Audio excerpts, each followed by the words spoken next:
There are dozens of different transformations we can make to our data using the features in Power Query, and we can't cover them all in this course, but there are still lots of common transformations we can show you. In particular, you'll probably use column transformations a lot to separate and merge columns for various purposes. For instance, imagine that we have a table with a list of companies, and each company has an address, and each address is broken out into multiple columns.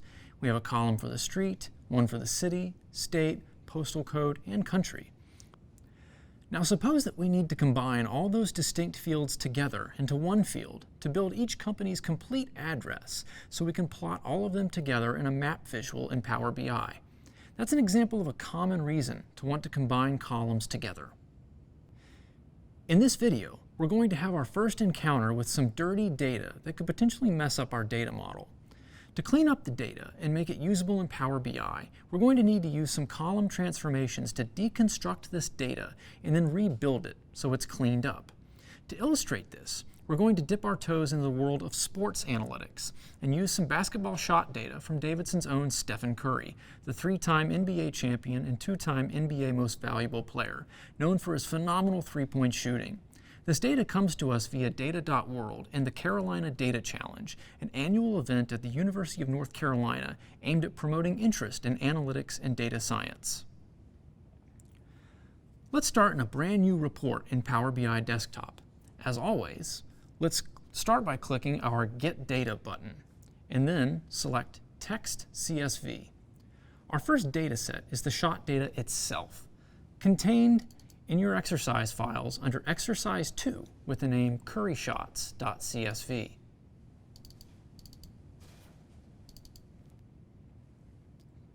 Let's load this data set and take a look at it. We have several columns here. For instance, season, location, shot value, shot distance, and outcome.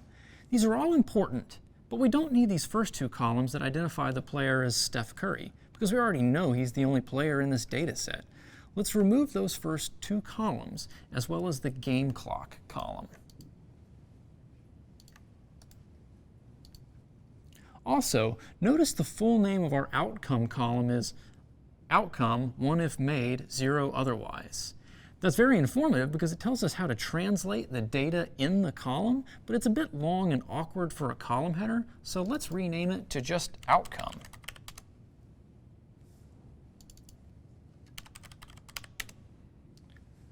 Let's note the fact that the original column name tells us a 1 in this column means Curry made the shot, and a 0 means he missed or the shot was blocked. That's a nice, clean way of representing the two possible outcomes of Curry taking a shot, but it's not easy to interpret it in our data visualizations. How does our audience necessarily know that 1 equals a make and 0 equals a miss? We need to be more explicit about what each value means. So let's add a new column that categorizes each shot as either a make or a miss. To do this, go to the Add Column on our ribbon and select the Conditional Column option. A new window pops up where we can set the name for our new column, and we have an interface that allows us to build logical expressions to evaluate our data and calculate a new output. We need to build an expression that says when the outcome equals 1, then our output is make. Otherwise, when the outcome equals 0, our output is miss. So let's call our new column make or miss. And then let's go to the expression builder and select outcome from the column name drop-down list. Then make sure our operator is set to equals. Then we tell Power Query which value to look for, in this case, 1. Then in the output box, we just write the word make. Now we need to add a second clause to our expression for misses, so we'll click the Add Clause button, which adds a new row. We'll again set the column to outcome, and our operator to equals. But this time, we'll set our value to 0 and our output to miss. There's one final box where we can assign a value to any and all other values that do not meet these criteria we just created. For example, we could write n/a for not applicable.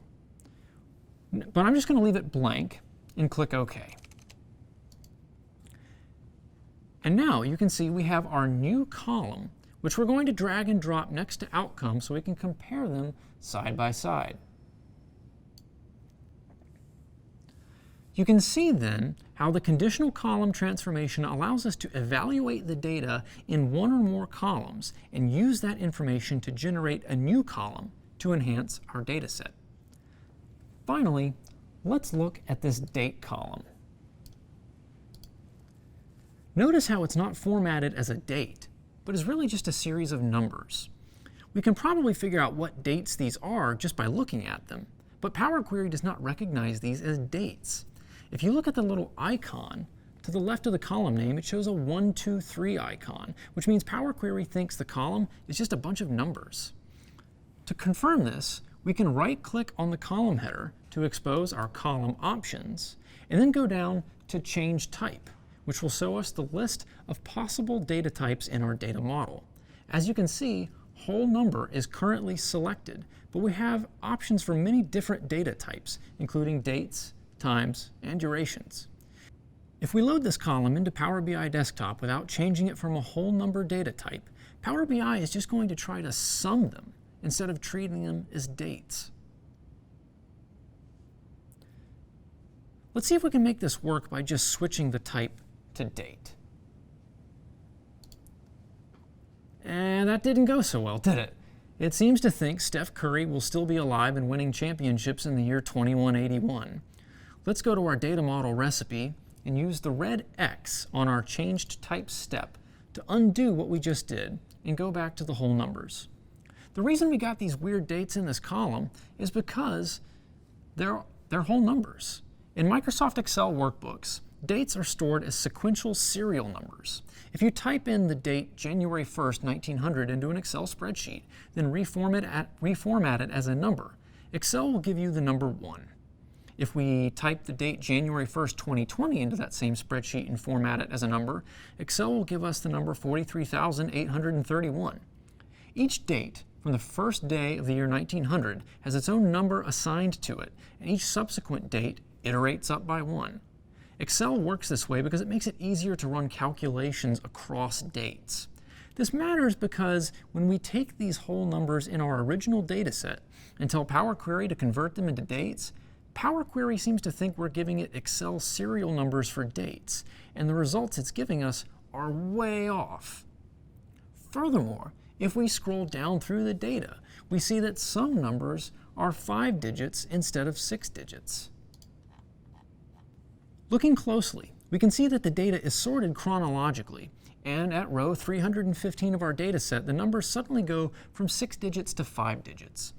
It looks like this is where we transitioned from year 2009 to 2010, and we can conclude at this point that when we start from the rightmost number, the right 2 digits are the year, the middle 2 digits are the day, and the left 1 or 2 digits are the month.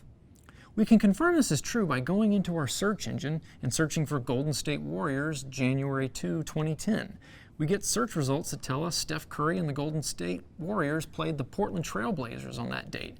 And sure enough, our opponent column says POR for Portland. So we know how our dates are formatted. This is a good example of dirty data. Any attempt to load this data into a database or a data modeling tool like Power BI or another data viz software like Tableau is going to cause issues because these aren't valid dates. But with a little bit of know-how, we can break down this column into each month, day, and year, and then rebuild them into a valid date. First, using the column options menu, let's convert our date column from a whole number into text. This will allow us to insert the appropriate slashes to separate months, days, and years. Then, let's go to the Transform tab on our ribbon and look for the button called Split Column. The split column transformation gives you several methods for taking an existing column of data and breaking it out into 2 or more columns, whether that's by a specific delimiter, by numbers or non-numbers, or just an arbitrary number of characters.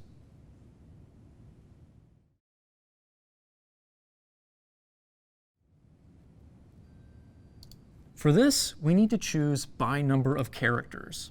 A pop-up window will appear that allows us to split the column into 2 or more columns based on whatever number of characters we tell it to use. We know that the 4 rightmost characters are our year and day. This is consistent throughout the whole data set, so we can confidently split the column this way. So we put 4 in the number of characters box, and then we select the split type as once as far right as possible to tell Power Query to start from the right side of the text. Then we hit OK. Now, the date column has been split into 2 columns, date.1 and date.2, with date.2 having our 4 rightmost digits and date.1 having the remainder. But look at our recipe and notice how, in an attempt to be helpful, Power Query has automatically converted these columns back into numbers with a changed type step. We still don't want these to be numbers, so we're going to click on the red X in our recipe to delete that step. Next, let's select date.2 and repeat the split column operation so we can separate days from years. But this time, let's use 2 characters, and let's start from the far left.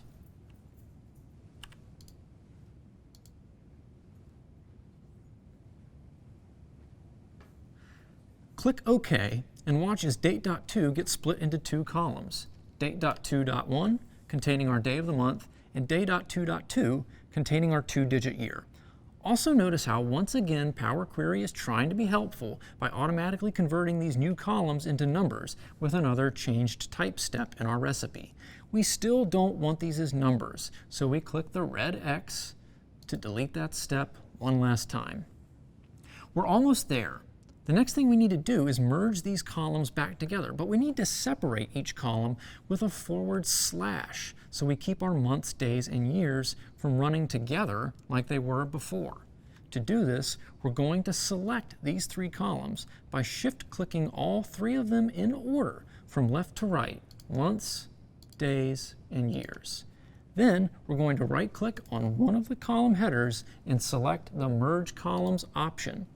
The Merge Columns transformation allows you to take 2 or more columns and combine them into one, and you can choose a character like a comma, hyphen, space, or a custom character like an ampersand to separate those fields from each other in your new merged column. That's exactly what we need to do here. We need to combine month, day, and year into one column separated by a /. So let's tell Power Query to use a custom separator and then enter a / in the second box. Finally, let's name our new column Date and click OK. Not bad. We now have a date column that looks much more appropriate. But look at our column's data type and note how it's still not a date yet. Let's right-click, go to Change Type, and select Date. Notice how the icon in our column header changes to a calendar, and also notice how Power Query automatically adds the century to our 2-digit years. So 09 becomes 2009.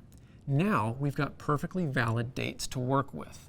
Next, let's review our recipe and look at the names of these steps. They don't really tell us a whole lot, do they? Granted, there aren't many steps in this recipe, so we'll probably remember what each one does to build our data model. But suppose you have a longer recipe and you want a better description of what each step does. You can rename these steps and give them descriptions by right-clicking on each one. In this case, I'll click on Properties, which opens a window where I can enter a new name and description of what this step does. After doing this a few more times, we've got a recipe that's a bit more explanatory.